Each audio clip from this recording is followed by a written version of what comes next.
Bonsoir YouTube, c'est le Dr Nozman, comment allez-vous? Pour ma part ça va bien, seulement il fait extrêmement chaud, je sais pas chez vous comment ça se passe. Mais là je suis en train de cuire dans mon petit appartement. Et donc ce que je vous propose, déjà c'est que je vous souhaite la bienvenue dans cette vidéo un petit peu spéciale. Car effectivement aujourd'hui je ne réaliserai pas d'expérience postée par un utilisateur, mais je vous montrerai comment contrecarrer cette grosse chaleur. En vous apprenant comment fabriquer un ventilateur USB qui vous rafraîchira tout au long de l'été. Je passerai donc ensuite à la question du jour. Application ventilateur, non? Ça n'existe pas?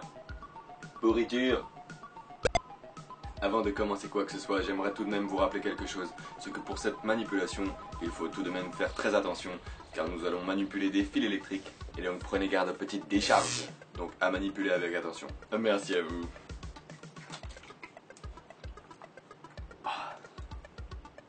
Vous êtes prêts?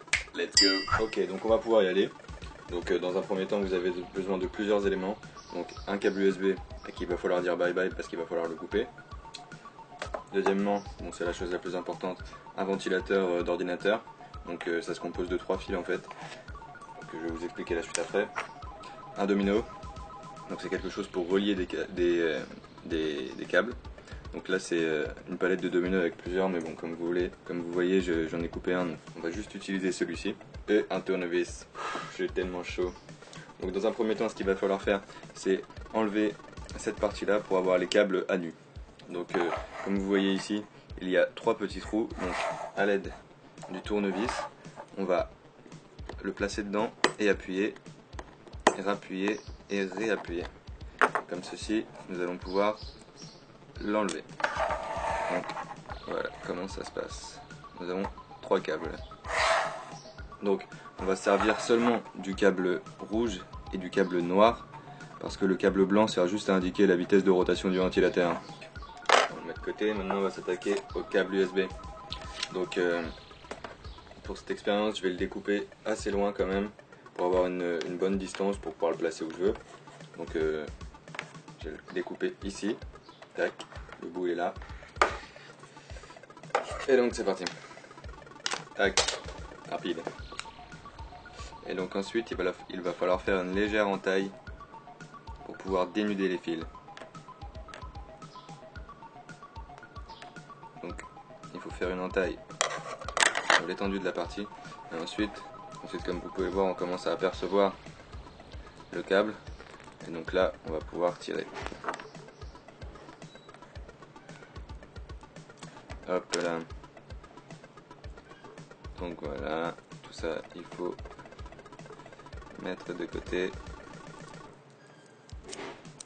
Voilà.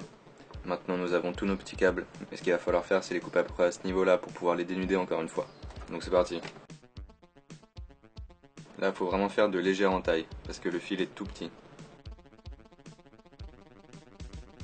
Comme ceci. Parfait. Encore une fois, sur les fils du câble USB, on va dénuder seulement le câble rouge et noir. Donc c'est parti pour le câble rouge. J'ai vraiment très chaud. Voilà, parfait. Donc voilà, nous avons nos 2 câbles dénudés. On peut s'attaquer à la suite. Donc pour la suite de l'expérience, nous avons les câbles du ventilateur ici même et les fils du câble USB ici. Donc ce qui va se passer, c'est qu'on va relier les fils du câble USB rouge sur le fil rouge du ventilateur. Donc on les prend comme ceci et on va tourner autour.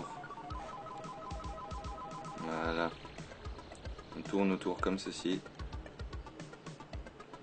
Et maintenant idem avec le fil noir. Donc on les place comme ça et on tourne autour. Voilà, donc ça donne un petit montage comme ça. Pour la suite, nous allons utiliser notre domino. Et nous allons faire passer les câbles noirs dans une partie. Tac. Et le câble rouge dans l'autre. Ensuite, à l'aide de notre tournevis, nous allons serrer le tout.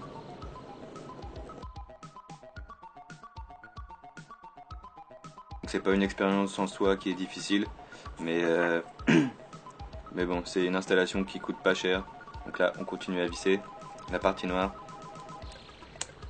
Et voici, Voilà, donc j'ai fini le montage. Donc vous voyez le petit domino avec les câbles à l'intérieur. Ici nous avons le câble USB avec son fil rouge et son fil noir qui sont reliés au fil rouge et au fil noir du ventilateur. Donc le tout relié dans un petit domino. Vous voyez? Et donc maintenant qu'il est fait, nous allons tester son fonctionnement. Donc je vais le brancher en USB donc sur mon clavier et on va voir ce que ça donne, si ça marche ou pas. Let's go. Oh yeah. Et donc comme on peut voir, ça marche. Et ça fait extrêmement du bien. Oh là là, une petite brise qui rafraîchit vraiment. Et ça, c'est excellent. C'est vraiment super. Donc je conseille à tout le monde de faire ça, encore une fois, en faisant très attention à vos petits doigts, là où vous les mettez. Évitez de les mettre au milieu, ça pourrait faire mal. Et surtout avec les fils électriques, évitez de faire les foufous. On sait jamais ce qui peut arriver. J'espère que ça vous aura plu, en tout cas ça pourra vraiment vous servir en cas de grosse chaleur. Mais passons tout de suite à la question de l'utilisateur. C'est une question d'un certain Bruno91 avec 2 U qui m'a posé la question suivante. Bonjour Dr Nozman, pourrais-tu nous dire s'il y a une planète similaire à la nôtre et si nous pourrions l'atteindre? Écoute-moi bien. Donc oui, effectivement, il y a eu la découverte d'une planète similaire à la nôtre. C'est une planète extrasolaire, ça veut dire qu'elle se situe en dehors de notre système solaire. Cette planète est environ 5 fois plus grosse que la Terre et environ 14 fois plus proche de son étoile que la Terre. Elle aura une température située entre 0 et 40 degrés Celsius, donc un climat qui se rapproche de celui de la Terre et de Vénus. Cependant, cette planète nécessite des analyses chimiques pour repérer d'éventuelles traces de méthane ou d'oxygène. S'il y en a, ça veut dire qu'il pourrait y avoir des plantes ou de la vie animale. Il faut savoir que cette planète est située à 20,5 années-lumière de la nôtre. Et tout de même, il y a tout de même des astronomes qui veulent envoyer des signaux vers cette planète pour pouvoir approfondir leurs recherches. Seulement à une telle distance, il faudrait plus de 40 ans avant d'avoir une réponse. Donc pour répondre à ta question, mon cher Bruno, 91, oui, il y a eu la découverte d'une planète similaire à la nôtre, mais pour ce qui est de l'atteindre, il va encore falloir patienter un peu. Et c'est comme ça. Je te baptise Flora Piranha. Et voilà. Donc nous arrivons à la fin de cette vidéo, j'espère que ça vous aura plu, en tout cas moi ça m'a fait vraiment très plaisir. Toujours le même topo, n'hésitez pas à partager cette vidéo sur votre mur Facebook via le lien qu'il y a dans la description. Continuez comme ça à partager cette vidéo. N'hésitez pas aussi à rejoindre ma page Facebook via le lien dans la description. C'est excellent. Tous les jours je poste des petites photos, des petites news. Je réponds aux utilisateurs. Vous pouvez aussi laisser vos questions et vos suggestions d'expérience sur ma page Facebook, il n'y a pas de problème. Et donc voilà, c'était le Dr Nozman. Je vous dis à la prochaine car la science n'attend pas.